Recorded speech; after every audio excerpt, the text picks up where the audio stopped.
John Constantine peut devenir l'un des meilleurs personnages du DCU de James Gunn.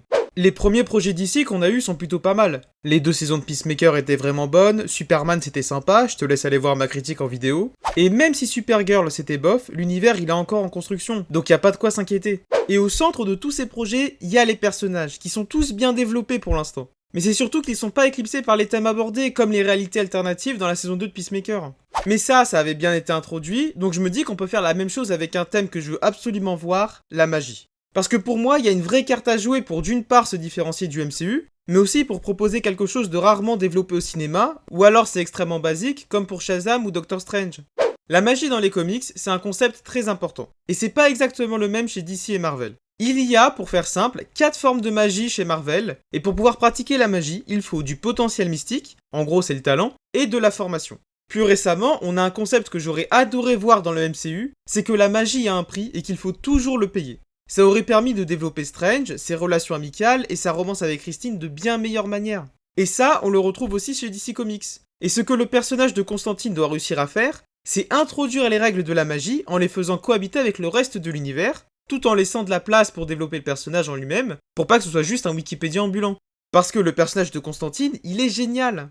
John Constantine, c'est un arnaqueur, c'est un escroc. C'est comme ça qu'il s'en sort la plupart du temps. Il négocie, il gagne du temps, et même s'il peut lancer des sorts très puissants, c'est pas toujours la meilleure solution. S'il survit, c'est aussi parce qu'il affiche une confiance en lui exceptionnelle. Et ce qui énerve tout le monde, c'est qu'en plus de ça, il est cynique et sarcastique. Il est presque insupportable en fait, mais il a un charisme de fou. C'est pour ça que je l'adore, c'est un super détective.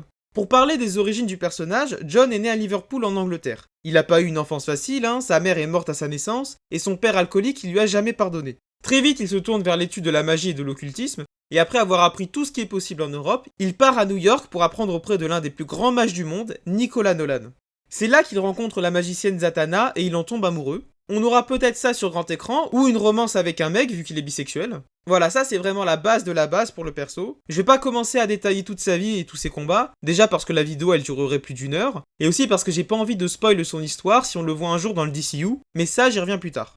Constantine, il peut avoir la même popularité que ce que Strange a eu grâce au MCU. Parce que bien évidemment que ça va les comparer. Ils font de la magie, c'est DC contre Marvel, et ils ont des points communs. Genre la solitude. Strange il doit défendre la Terre, et à cause de ses secrets, ses amis ils finissent toujours par l'abandonner. Pour John, c'est plus qu'il n'hésite pas à sacrifier ses amis si ça permet de sauver un plus grand nombre, ou alors les gens ils meurent juste parce qu'ils le connaissent. Et je vais aussi répondre à la question qui gagne le fight entre Doctor Strange et John Constantine. En termes de puissance pure, Strange il en sort vainqueur. Il est capable d'immobiliser Galactus, il passe son temps à affronter des démons et des entités surpuissantes comme Cauchemar ou Dormammu, et en plus il a un super équipement. La cape de lévitation, l'œil d'Agamotto, la baguette de Watum et le livre des Vishanti. Rien qu'avec ça il est déjà surpuissant.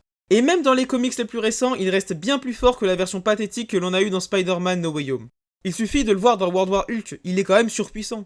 Constantine, lui, il peut utiliser des sorts destructeurs, il a même déjà vaincu Dr. Fate, c'est pas rien.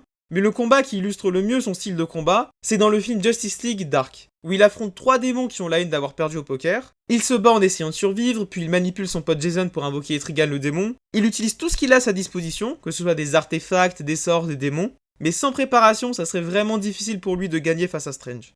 Et c'est pour ça que j'aime le personnage, il n'est pas résumé qu'à sa puissance. Ce qui est intéressant, c'est de voir comment il arrive à se sortir de situations catastrophiques, même s'il est parfois insupportable. C'est un anti-héros, c'est pas le mec le plus sympa, mais il fait ce qu'il peut pour aider, la plupart du temps en tout cas. Dans le DCIU, c'est mon personnage préféré. À chaque fois qu'il apparaît, c'est toujours masterclass. C'est le MVP dans Justice League Dark Apocalypse War. C'est grâce à lui si Darkseid il peut être vaincu.